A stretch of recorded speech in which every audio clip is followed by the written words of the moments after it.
Olá pessoal, tudo bem com vocês? Então, como prometido, eu dei uma estudada prévia nas figuras de linguagem e eu escolhi algumas figuras de pensamento pra gente ver hoje. Consegui dar uma geral assim e foi legal. Eu espero que vocês gostem. Vamos lá? Vamos nos organizar aqui neste ângulo, que daí eu não fico virando tanto a cabeça. Aí eu olho aqui, olha aqui, olha aqui, olha aqui pra vocês, tá bom? Vou colocar o óculos aqui, me ajeitar. Enquanto isso, roda a vinheta.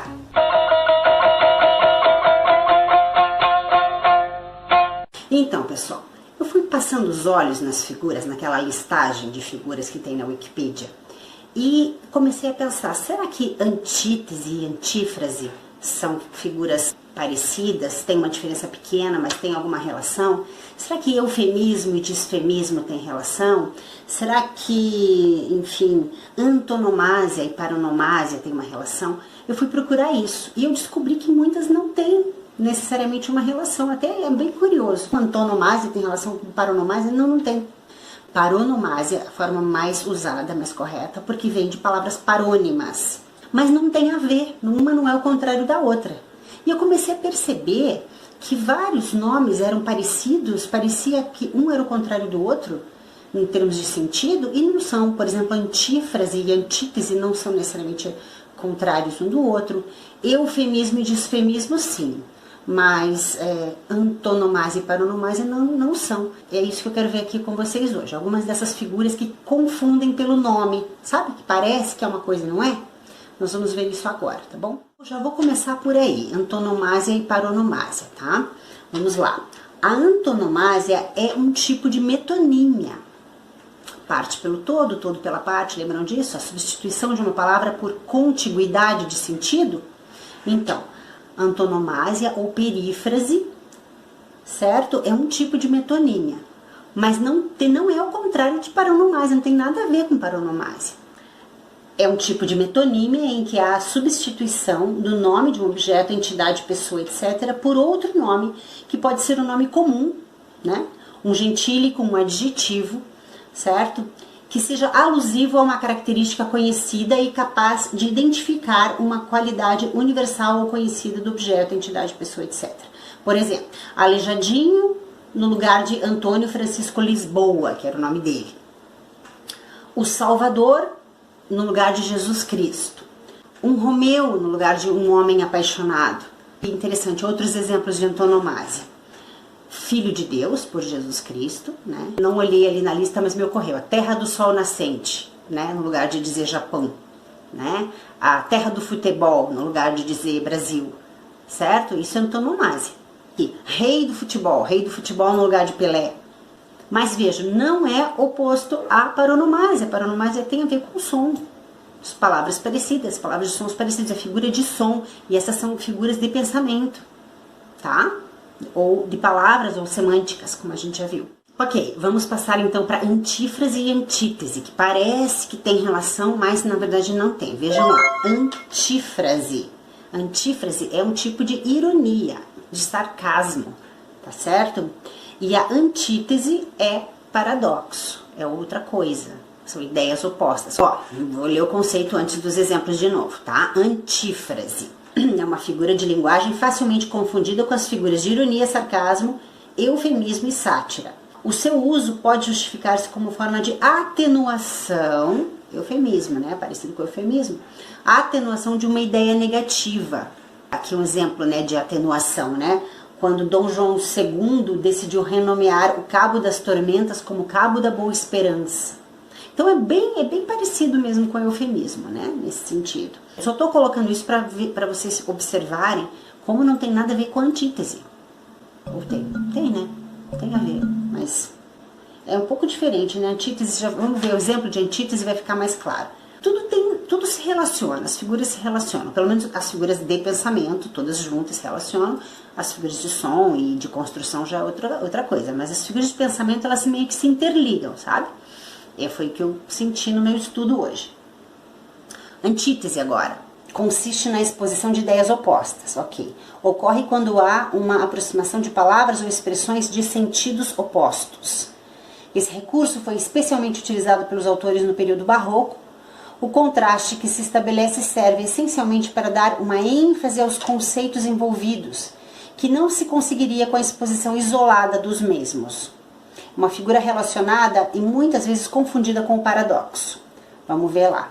Várias antíteses podem ser feitas através de, vejam lá, amor e ódio, sol e chuva, paraíso e inferno, Deus e diabo, alegria e tristeza. Antítese é a figura mais utilizada no barroco, estilo de época conhecido como arte do conflito, em que também há a presença de paradoxos por apresentar oposições nas ideias expressas. Podemos entender como uma tese contrária, embora não se trate do mesmo paradoxo científico. Aí já é um outro estudo, né? Aqui trata-se de asseverar algo por palavras contrárias, quando a linguagem corrente não tem força de expressão devido à previsibilidade de palavras que se tornaram corriqueiras. Aí vem uma parte que eu quero fazer um vídeo específico, que diz: a antítese é também um dos 3 elementos da dialética hegeliana.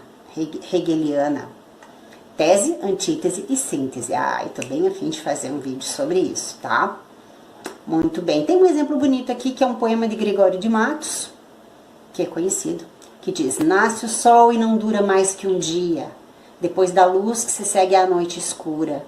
Em tristes sombras morre a formosura, em contínuas tristezas e alegrias. Então, sinestesia para mim, eu tinha como simplesmente conjuntos de palavras em poemas que me provocavam sensações, né? Que me estimulavam no âmbito sensorial, né? E sinestesia como figura de linguagem, porque parece que também é usado no campo médico, enfim, não é tão simples assim, não é simplesmente isso. Eu vou ler a definição de sinestesia para vocês, e é uma forma de eu memorizar, né? De eu retificar para mim o meu entendimento, que sempre foi muito raso, certo? Então, sinestesia, tô clicando aqui na sinestesia, sem dar pausa no vídeo. Sinestesia, cadê você? Aqui, achei. Olha lá, gente, eu até falei, né, no primeiro vídeo eu comentei, nossa, tá muito mal explicado essa sinestesia. Realmente estava, né, simplificado demais, mas dizia alguma coisa. Eu é que me precipitei no julgamento. Vejam lá, sinestesia é uma figura de estilo ou semântica, ou ainda uma figura de palavra ou tropo, que designa a união ou junção de planos sensoriais diferentes, tal como a metáfora ou a comparação por símiles são relacionadas a entidades de universos distintos. Sinestesia, como figura de linguagem, é o cruzamento dos sentidos, a qualidade de um sentido atribuído a outro, expressão típica de uma determinada categoria de poetas. Quanto mais sentidos cruzados em apenas um sintagma, ou sob uma única conjunção sensorial, mais rica será a frase ou poesia sinestésica. Ó, mais fácil com exemplo, tá? Vamos respirar o ar verde do outono. Autor desconhecido. Vejam lá. Respirar remete aqui ao olfato, certo? E ar verde remete aqui, verde é uma imagem, então, visão. Então, mistura olfato com visão, numa imagem poética, certo? Outro exemplo. Sempre havia ao amanhecer uma cor estridente no horizonte. Aqui tem um autor, Juliano Fratin. Cor remete à visão, estridente remete o quê? À audição. Então, mistura, né, sentidos. Outro exemplo. E um doce vento que se esgueira punha nas folhas alagadas e lustrosas um frêmito alegre e doce. Ai, que delícia essa frase. Olha, essa de Queiroz é um dos meus prediletos, né? Vou repetir porque, olha, é uma frase mastigável. E um doce vento que se esgueira punha nas folhas alagadas e lustrosas um frêmito alegre e doce.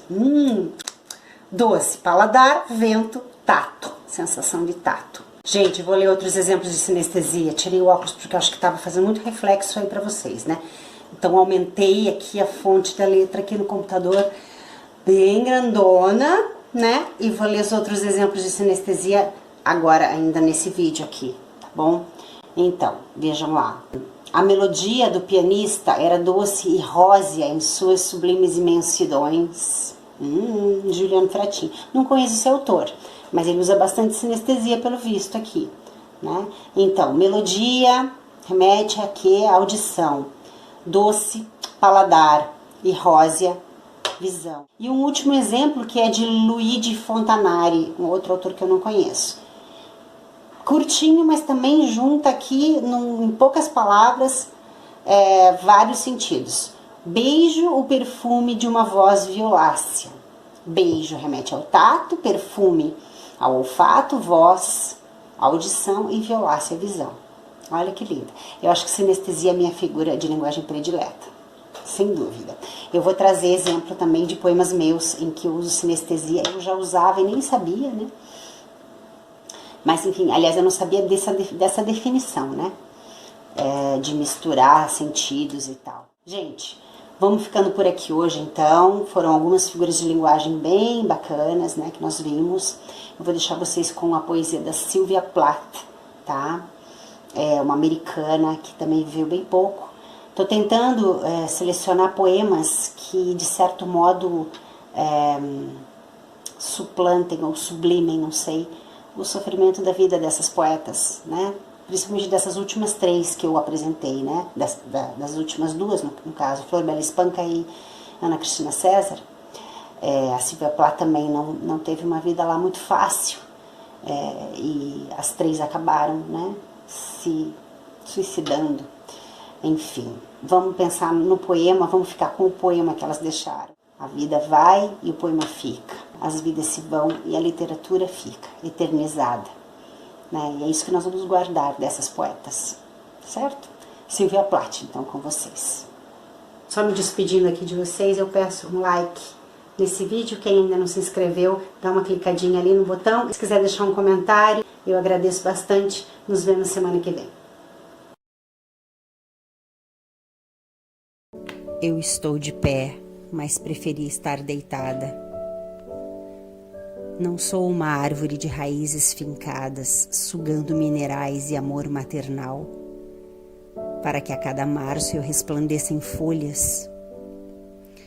Nem sou a flor mais bela dos canteiros delicados, atraindo meu quinhão de ais, antes do iminente despetalar.